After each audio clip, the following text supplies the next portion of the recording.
So hello everyone. Today we are discussing the code forces 832 division 2 round question number 2 ban यहाँ पे हमें एक string दिया हुआ है बैन पर्टिकुलरली 3 लेटर का एक स्ट्रिंग है और एक इंटीजर n दिया होगा। मतलब हमें एक स्ट्रिंग बनाना है पर्टिकुलरली, मतलब n number of time ban को रिपीट करके एक स्ट्रिंग बनाएंगे और उसके बाद इस कंडीशन यहाँ पे दी हुई एक कंडीशन जो हमारा स्ट्रिंग बनेगा तो note the length of that equal to 3n। यहाँ पे 3 के केस में 3n हो जाएगा, वो 3n है तो मतलब बैन बैन बैन तीन टाइम आ जाएगा, ऐसे एक स्ट्रिंग बनेगा। ठीक है, तो उसके बाद हमें कोई भी दो पर्टिकुलर इंडेक्स सिलेक्ट करने हैं और उन दोनों को स्वैप कर देना है। दोनों इंडेक्स सिमिलर नहीं होने चाहिए। तो हमें क्या करना है, you want the ban not appear in that particular string as a subsequence। मतलब subsequence ऐसा पार्ट है जो कंटिन्यूअस तो नहीं रहेगा पर वो एग्जिस्ट करेगा। मतलब पर्टिकुलरली यहाँ पे देखेंगे आप तो एक कंटिन्यूअस पार्ट करेंगे आपको इसको।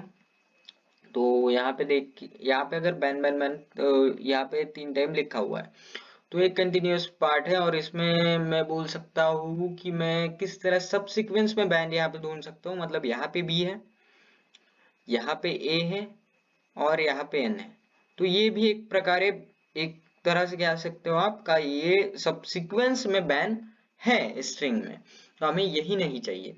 तो ये नहीं चाहिए के लिए आपकी बेसिक अप्रोच क्या रहेगा कि भाई बैन मतलब बी ए एन ये 3 चीजें एक के बाद एक आएंगी, सब सीक्वेंस में भी नहीं आनी चाहिए। तो एक बात हम कर सकते हैं कि कोई दो वर्ड चुनो, ए या एन या बी या एन या बी और ए, और इनको स्ट्रिंग के एक साइड में शिफ्ट कर दो। मतलब कैसा होगा, मतलब अगर यहाँ पे आप सोचोगे सारे और बी और एन मैं स्टार्टिंग में रख दूंगा और जितने भी ए स्ट्रिंग में के उतने भी ए में लास्ट में शिफ्ट कर दूंगा। तो इससे क्या होगा, इससे बी ए एन नाम का कोई भी सब सीक्वेंस एग्जिस्ट नहीं करेगा। तो यहाँ पे आप देख सकते हैं यहाँ पे एक दिया हुआ बैन है।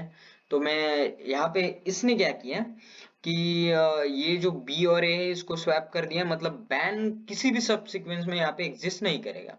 उसी केस में यहाँ पे देख लीजिए, यहाँ पे सारे बी और एन एक साइड शिफ्ट हो गए हैं।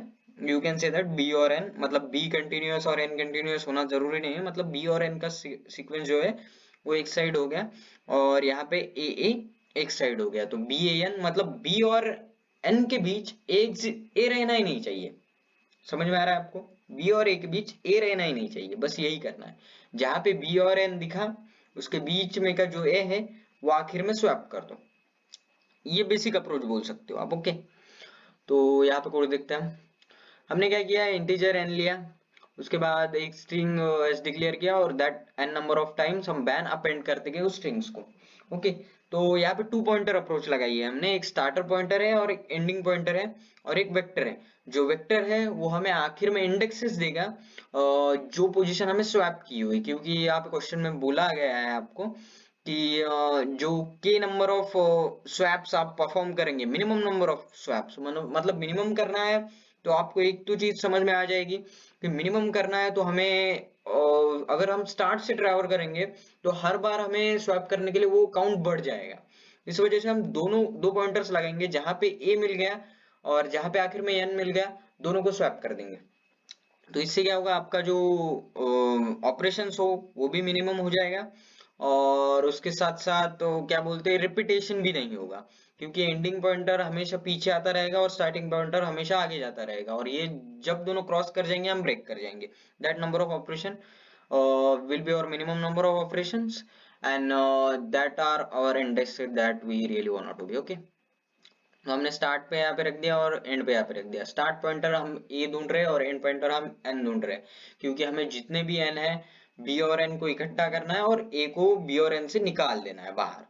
तो इसी तरह हम करेंगे। अगर स्टार्ट ए है तो भाई एंड एन है क्या देखो, अगर है तो स्वैप कर दो दोनों को और वो इंडेक्स से स्टोर कर दो। अगर नहीं है तो स्टार्ट को बढ़ाओ, एंड को घटाओ। बस इसी तरह किया है हमने, बहुत इजी था। Thank you.